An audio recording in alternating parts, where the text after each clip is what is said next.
So I don't like to bang on young quarterbacks. J.J. McCarthy. 8 false starts at home. You're the home team, not a college team. You're a pro team. So I guess he got a little heated because I was a little aggressive. That NFC was decided in the final week by the Detroit Lions and Minnesota Vikings. They're playing for the number 1 overall seed. Team back. Coordinators back. Everything's back except for quarterback. I'll be honest with you. I asked somebody who I trust implicitly when it comes to talent, evaluation, football rostering, and the inner workings of NFL front offices. I sent him a text message, plain and simple. I asked, is there any chance JJ McCarthy beats out Kyler Murray for the starting job in Minnesota? He texted me back one word. Correct. No chance. So we have to ask the uncomfortable question, is JJ McCarthy's career already over? He was drafted to be the ultimate face of the franchise. He was brought in to be the savior. But after a disastrous start to his professional career, plagued by brutal injuries and historically rough outings on the field, the Minnesota Vikings are already set to cut the cord. Kyler Murray's arrival in the Twin Cities may just be the final nail in the coffin, sending a brilliantly clear, undeniable message to the former Michigan man. We do not believe in you anymore. So, how did it unravel this quickly? How did a top 10 pick fall out of favor so fast? And is there any path left for McCarthy to save his NFL future at just 23 years old? Let's sit down and deeply discuss why JJ McCarthy is in major, perhaps insurmountable trouble.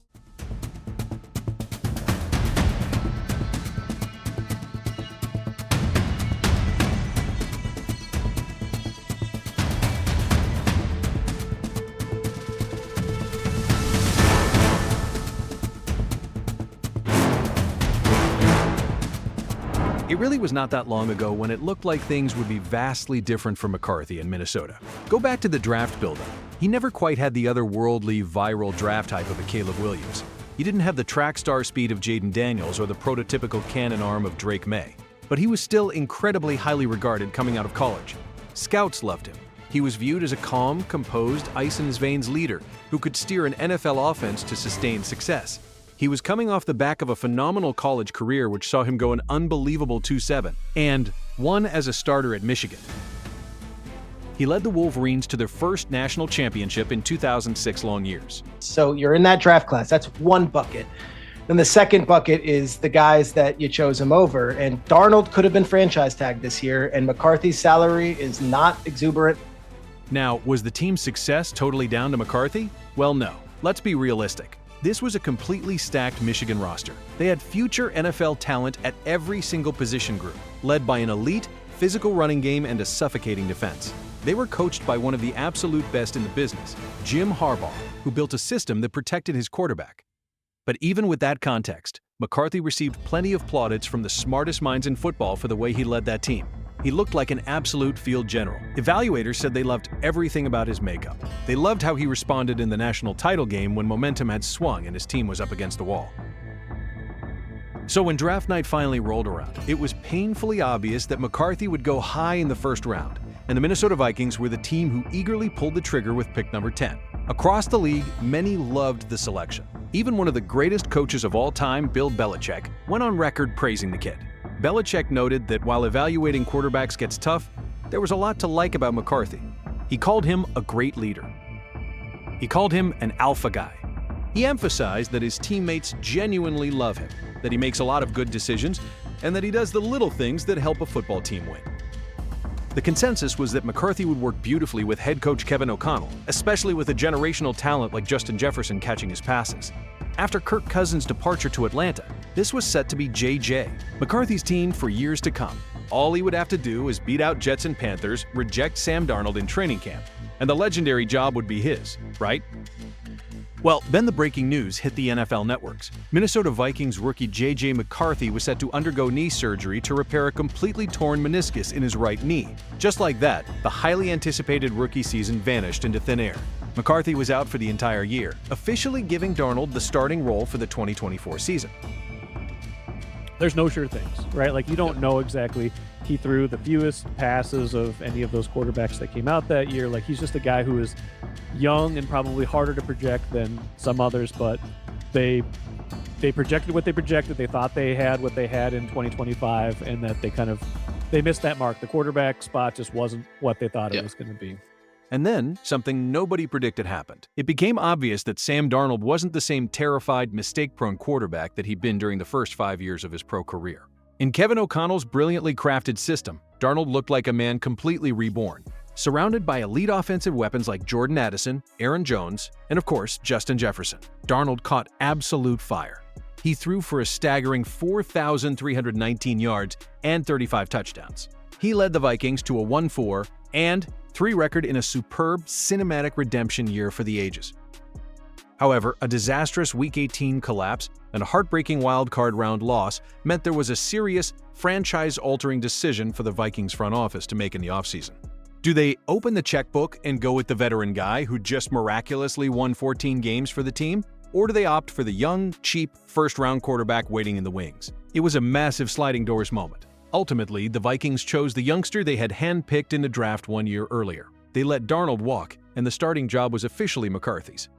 The great news for JJ was that Sam Darnold had just proven on national television what an unbelievable situation it was for a quarterback. You've got a great offensive-minded head coach. You get to throw the football to Justin Jefferson. You even get a top 10 defense on the other side of the ball bailing you out of trouble. Surely, JJ McCarthy would simply slot into this finely tuned offense and take over right where Sam Darnold left off. Not quite. Not even close. Pundits and analysts immediately ripped into the tape, saying, "Boy, that ain't it." They pointed out the painfully obvious fact McCarthy had the exact same weapons that Sam Darnold had last year. It shouldn't have been that difficult. Playing quarterback in the NFL is the hardest job in sports, but Darnold made it look easy. And then Darnold went to Seattle and continued making it look easy. The expectation was that a highly drafted prospect like McCarthy should be able to get it done the exact same way. There is absolutely no way to sugarcoat this. JJ McCarthy's 2025 season was bad. It was historically, offensively bad. Across his 10 starts, he looked completely lost processing defensive coverages.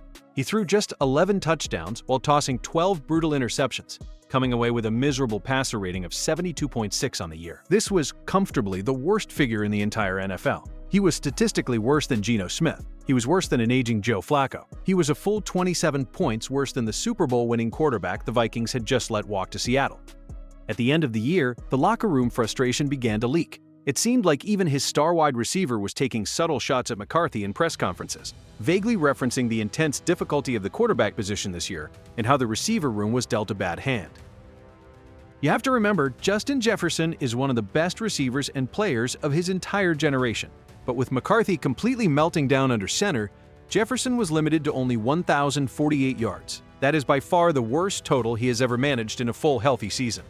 Simply put, McCarthy was woefully inaccurate all year long. He led all starting quarterbacks in interception percentage, turning the ball over on 4.9% of his throws. He finished dead last in completion percentage, connecting on just 57.6% of his passes. Honestly, it is a massive testament to Brian Flores and this Vikings defense that they still miraculously managed to go 6-4 across McCarthy's 10 starts. In some of these games, McCarthy gave the team no chance whatsoever to win. Look no further than the Week 12 loss in Green Bay. In a bitter divisional rivalry game, McCarthy completely imploded. He managed just 87 passing yards. Let that sink in. 87 yards in a modern NFL game. He threw 2 picks, 0 touchdowns, and logged a dismal passer rating of 34.2. Not even the legendary 1985 Chicago Bears defense is winning you a football game when your quarterback plays like that. Now, there are plenty of analysts out there who will tell you they saw this exact collapse coming from a mile away. Hall of Famers like Kurt Warner, guys who intimately know what it takes to be a successful quarterback in this league, were highly skeptical from day one. Warner previously stated that if you are going to draft a guy that high, you have to be thoroughly convinced he can carry your football team when the system breaks down. And with JJ, Warner admitted he just wasn't convinced, simply because he never actually saw McCarthy carry the team at Michigan. And it appears that head coach Kevin O'Connell completely agrees. O'Connell is a man who has coached on 5 different NFL teams during the last 10 years. He knows what functional quarterback play looks like. Based on the ruthless decision the Vikings have just made in free agency, it is abundantly clear that O'Connell does not believe JJ McCarthy has what is required to lead this team to a Super Bowl. Breaking news out of the NFL shook the landscape. Free agent quarterback Kyler Murray and the Vikings agreed to a 1-year, $1.3 million deal. The former number 1 overall pick was unceremoniously released by the Cardinals after 7 up-and-down seasons.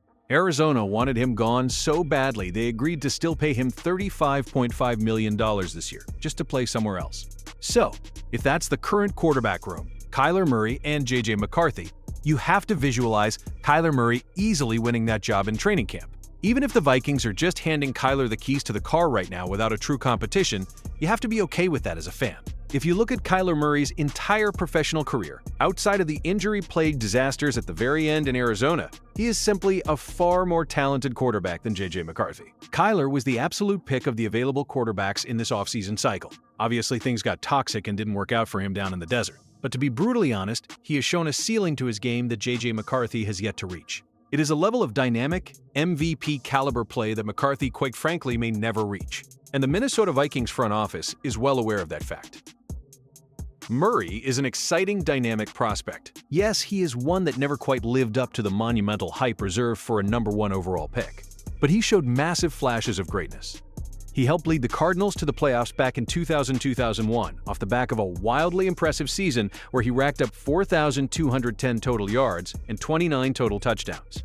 In the last 4 seasons, though, he hasn't come close to those heights. He suffered with brutal leg injuries. He reportedly hasn't built a great relationship with his teammates, specifically top 5 draft pick receiver Marvin Harrison Jr. And he severely struggled under defensive-minded head coach Jonathan Gannon. As last season wound down, it was incredibly obvious that he and the Cardinals were getting ready to part ways. That divorce was great news for a team like the Vikings, who desperately needed a lifeline. But it is terrible, potentially career-ending news for J.J. McCarthy. The Vikings now have absolutely no incentive to blindly build their offense around a struggling young quarterback, just because he is on a rookie contract. In fact, they've somehow managed to get Kyler Murray on an even cheaper deal than McCarthy's rookie scale. Murray is earning just $1.3 million from Minnesota this year, as he enters a quarterback competition with J.J., which everyone in the league widely expects Murray to come out on top in. For Kevin O'Connell, the decision is probably crystal clear. This is a veteran quarterback about to be unleashed in an offensive system that is vastly better than anything he ever had in Arizona. When the season starts, it seems like a foregone conclusion that McCarthy will be banished back to the bench, forced to learn under Kyler Murray from week 1 onwards. Analysts agree that J.J. won't beat him out, simply for the fact that Kyler is an older guy. He's been around the block. He understands complex NFL blitz packages, and he understands systems. And the biggest thing is that Kyler finally has elite playmakers over there to help him out. Justin Jefferson is the best receiver in the National Football League, and Jefferson undeniably wants more opportunities to catch the football than McCarthy was giving him. So it looks like the J.J. McCarthy era is already over in Minnesota. Or at the very least, it is on a massive, indefinite pause. After just 10 measly starts, the team has seen enough bad tape and is ready to cut their losses with the experiment. Despite still searching for a new general manager, the team is aggressively starting to look in a new direction at the most important position in sports. And that direction does not involve J.J. McCarthy playing under center. After completely wasting a year of an elite wide receiver's prime and an impressive defensive unit, the Vikings do not seem willing to repeat the catastrophic failures of last year, and it's incredibly hard to blame them for pulling the plug.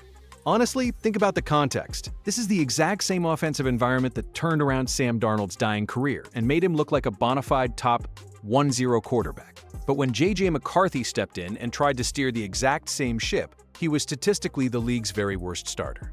And in this unforgiving league, there might be absolutely no coming back from that, even this early in a player's career. But maybe, just maybe, this will end up being the best thing to ever happen to J.J. McCarthy in the long run. We have to remember his age. He is still only 23 years old. He is quite literally younger right now than the likes of Ty Simpson and Garrett Nussmeier, 2 of the promising collegiate quarterbacks entering this exact year's draft class. He still has an abundance of time to physically and mentally grow. A year sitting in the shadows behind an explosive ex-Pro Bowler like Kyler Murray could be the absolute best place for him to rebuild his shattered confidence and fix his mechanical flaws. If he doesn't embrace this backup role and learn from it, he will undoubtedly go down as just another failed quarterback in the long, torturous history of the Minnesota Vikings. He will be just another swing that the team took at an inexperienced signal caller who completely failed to elevate a championship-ready roster to that next level. But what do you guys think? Does J.J. McCarthy actually have a legitimate chance at beating out Kyler Murray for the starting job in Minnesota training camp? Or does he have to look for a future somewhere else in the NFL via trade? Let us know your thoughts down in the comments.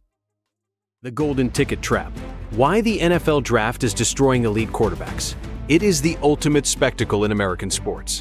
The NFL draft. You're 22 years old, you've just spent the last 3 years as the undisputed king of college football. You've won a Heisman, played in national championships, and lost maybe 3 games your entire collegiate career. You've been the best athlete on every field you've stepped onto since you were 8 years old. On draft night, the commissioner calls your name first overall. You walk across that stage, hold up the jersey, flash $1 million smile, and the media immediately crowns you as a generational savior. It sounds like the ultimate golden ticket, the realization of a lifelong dream. But the reality of the National Football League is far darker. Being the number 1 overall pick doesn't mean you've won the lottery. It usually means you've just been handed a single mop, a leaky bucket, and told to clean up a catastrophic flood while the water is still violently pouring in through the front door. Every time one of these young quarterbacks struggles in year 1, the sports world immediately pivots to a toxic, predictable debate. Is he a bust? We dissect their footwork, their height, their leadership, and their attitude. We put them under a microscope. But we are having the completely wrong conversation. Today, we are going to look at the clear, undeniable pattern of why first overall picks struggle. We are going to explore why the NFL draft is actually a trap that actively destroys elite talent, and why the line between a Hall of Famer and a draft bust often has less to do with the player's arm, and everything to do with the front office that drafted him.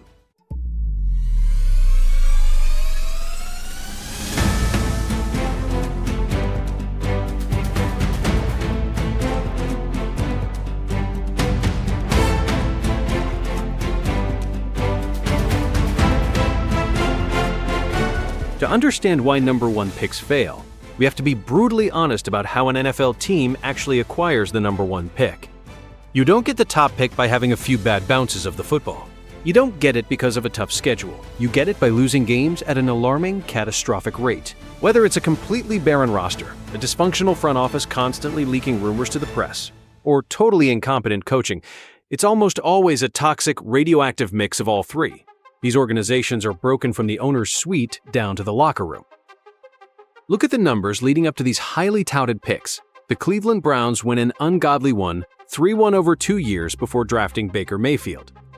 The Jacksonville Jaguars suffered through back-to-back double-digit loss seasons, completely stripping their roster of veteran talent before landing Trevor Lawrence. The Carolina Panthers handed Bryce Young a historically terrible offensive line, 0 receivers who could create separation, and a coaching staff that couldn't agree on a game plan.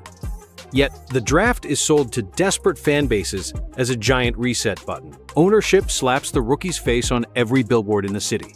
They sell millions in jersey revenue. They print the season tickets with his face on them. And they expect a 22-year-old kid to mask the failures of 52 other players and a general manager who hasn't drafted a Pro Bowler in half a decade. Think about it logically. Most people at 22 are just trying to figure out how to rent their first apartment, build a resume, and navigate a tough economy. These guys are handed the keys to a broken, billion-dollar franchise and told to have a winning, championship-level culture established by week 1. It is an impossible ask.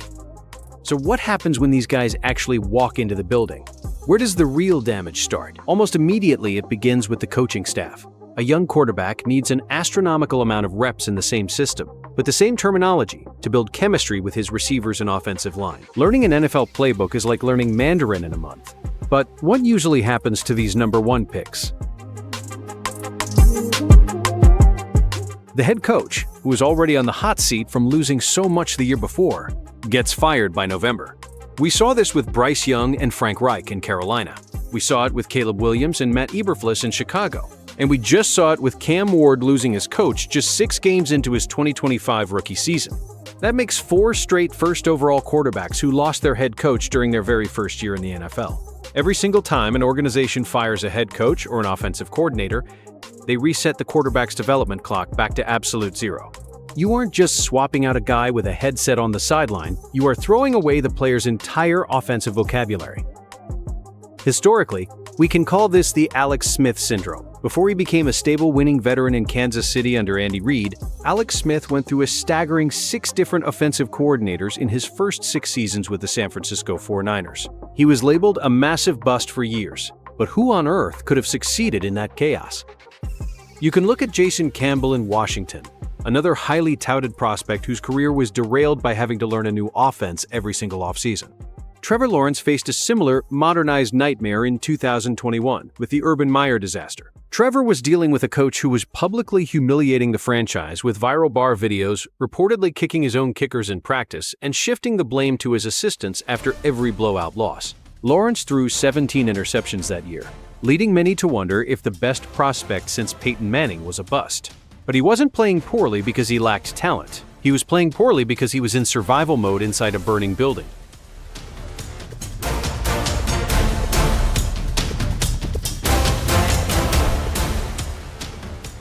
Even if you somehow survive the coaching carousel and the locker room drama, a bad front office can quite literally end your career by failing to build the trenches. If a team cannot protect its quarterback, nothing else matters. We have to talk about Andrew Luck. He is perhaps the most painful example of this in the modern era of football. Luck came out of Stanford in 2012 as a flawless, can't-miss prospect, and from the moment he stepped on the field, he lived up to every ounce of the hype. He dragged a terrible Colts roster to the playoffs year after year by sheer force of will, taking hits that would knock out a heavyweight boxer, popping back up and throwing 40-yard bombs. But the Colts front office outright refused to invest premium draft capital or free agent money into the offensive line. By the time Luck's career ended, he had been sacked 174 times in just 86 games. That's an average of 2 sacks every single game, not counting the dozens of times he was hit right after throwing. He suffered a lacerated kidney, torn chest cartilage, and a shredded throwing shoulder. In a move that shocked the world, he retired at age 29, leaving a guaranteed Hall of Fame trajectory on the table because his body and his spirit were simply broken. Before Luck, there was David Carr in Houston, who was sacked an NFL record 76 times in his rookie season behind a brand new expansion team offensive line. Or Tim Couch in Cleveland, whose body was destroyed trying to carry the reborn Browns in 1990. When you get hit that much, you start seeing ghosts in the pocket. Your internal clock speeds up. You drop your eyes from the receivers down to the pass rushers. The bad habits become permanent. And now, we are watching history repeat itself with Joe Burrow in Cincinnati. Yes, Burrow is incredible. He went first overall in 2002 and led the Bengals to a Super Bowl in his second year. But look at the horrific physical cost. A torn ACL his rookie year because the pocket collapsed. A wrist injury. Turf toe surgery that cost him most of $2,200. He was sacked a staggering 7 times in the Super Bowl alone. The Bengals drafted elite, flashy weapons like Jamar Chase and T. Higgins, but by ignoring the foundational protection required to keep their quarterback upright, they've turned a generational talent into a regular on the injured reserve list. Having 2 Comeback Player of the Year awards before you turn 30 isn't a badge of honor for the player. It is a damning indictment of the front office.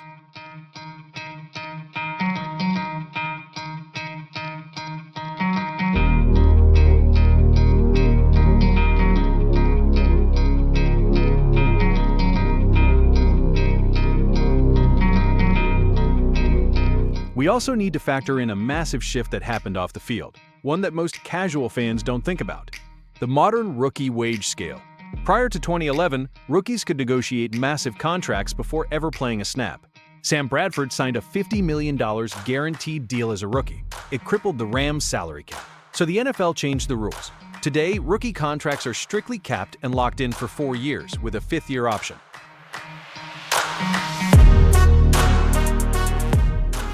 This means having a great quarterback on a cheap rookie deal is the ultimate cheat code for building a Super Bowl roster. You can spend all your money on elite left tackles, edge rushers, and wide receivers. But this economic reality also creates a panicked rush.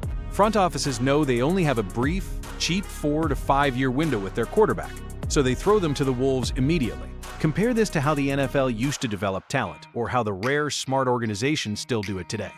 Patrick Mahomes, the gold standard of the modern NFL, did not start right away.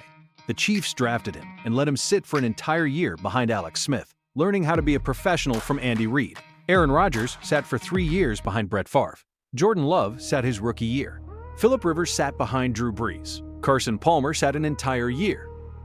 They were allowed to learn the speed of the NFL, the complexity of the defenses, and the nuance of the playbook from the safety of the sideline without getting physically battered or mentally broken on a 2-1-4 team. First overall picks are never ever given this luxury. They are forced to fly the plane while they are still building it.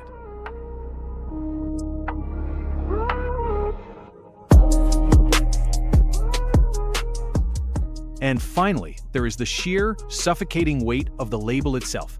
When you are drafted first overall in the modern era of 24/7 sports media, you aren't just a rookie, you are generational. And that label removes every last ounce of margin for error. Look at Kyler Murray in Arizona. He won Offensive Rookie of the Year. He made 2 Pro Bowls in his first 3 seasons.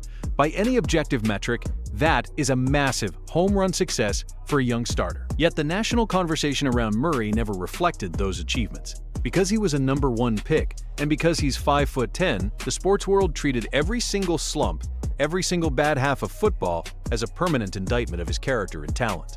When the Cardinals' front office failed to provide him with a reliable offensive line or a defense that could stop the run, the narrative wasn't, Arizona is failing Kyler. The narrative was, Kyler is too short to see over the middle, or Kyler plays too many video games. We saw the exact same script with Caleb Williams in Chicago. Before he even took a snap in 2024, analysts were comparing him to Patrick Mahomes. Some talking heads even picked the Bears to go to the Super Bowl. When Matt Eberflus was fired mid-season and the Bears were sitting at 5-2, those exact same media outlets instantly started running segments asking if Caleb was a bust. If a third-round pick struggles, fans say he needs time to develop. But if a first overall pick struggles, the narrative is that the scouts lied to us. The standard we apply to these players is completely unhinged from the reality of the terrible environments they are operating in.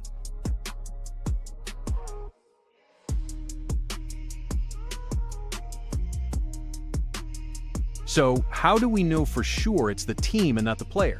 How can we definitively prove that the situation matters more than the raw talent? Because of what happens when these busts finally escape to functional franchises. Jared Goff's journey is the ultimate proof. His rookie year in 2016 under Jeff Fisher was a nightmare. He averaged 155 yards a game and looked completely lost. The media declared his career dead at age 22. But then Sean McVay arrived, installed a modern system, and within 2 years, Goff was in the Super Bowl. Later, when the Rams traded him to Detroit, a franchise thought to be a graveyard, people wrote him off again. But Dan Campbell and offensive coordinator Ben Johnson did something revolutionary. They actually asked Goff what plays he liked. They built the offense around his strengths. The result? Goff became one of the most elite, statistically dominant quarterbacks in the NFC, leading the Lions to the brink of a Super Bowl. Look at Baker Mayfield. He sets the rookie touchdown record in Cleveland, wins them their first playoff game in 2005 years, and plays through a torn shoulder for the city. How does Cleveland reward him? They trade for Deshaun Watson and let Baker find out he's been replaced via Twitter. But when Baker lands in Tampa Bay in 2023, a stable organization with a winning culture established by Tom Brady, and a smart coordinator in Liam Cohen, he suddenly throws for 4,000 yards, makes the Pro Bowl, and wins playoff games. The same player Cleveland threw away as garbage became the undisputed leader of a division-winning team. And we can't forget Matthew Stafford. Drafted first overall by the Detroit Lions in 2009, Stafford spent over a decade getting his brains beaten in, putting up miraculous numbers but having virtually zero playoff success because the roster around him was deeply flawed. The moment, literally the very first season, he was traded to the Los Angeles Rams, a team with a brilliant coach, a great offensive line, and an elite defense. He won the Super Bowl. Sometimes, you just need a change of scenery before people are willing to see the talent that was there all along. None of this is to say that these quarterbacks are flawless victims. They make bad reads. They force throws into double coverage. They hold onto the ball too long trying to play hero ball. Goff had genuine turnover issues early on. Baker's fiery personality sometimes rubbed veterans the wrong way. Kyler's contract standoff created unnecessary drama. But these flaws, which every 22-year-old on Earth has, are magnified 10 times over in a combustible toxic environment. It is a lot easier for a locker room to fracture when the roster is thin, the head coach doesn't know what he's doing, and the front office is playing politics. The gap between what these kids are being asked to do and what a rookie is actually capable of doing is a canyon. The organizations that actually win championships in the NFL don't draft a quarterback, hand him a broken roster, and wait for him to fix the franchise. They are patient. They build the franchise to support the quarterback. Look at Kansas City. Look at Tampa Bay. Look at Detroit. Until the worst teams in the National Football League learn the difference between drafting a savior and building a foundation, the #1 overall pick won't be a golden ticket.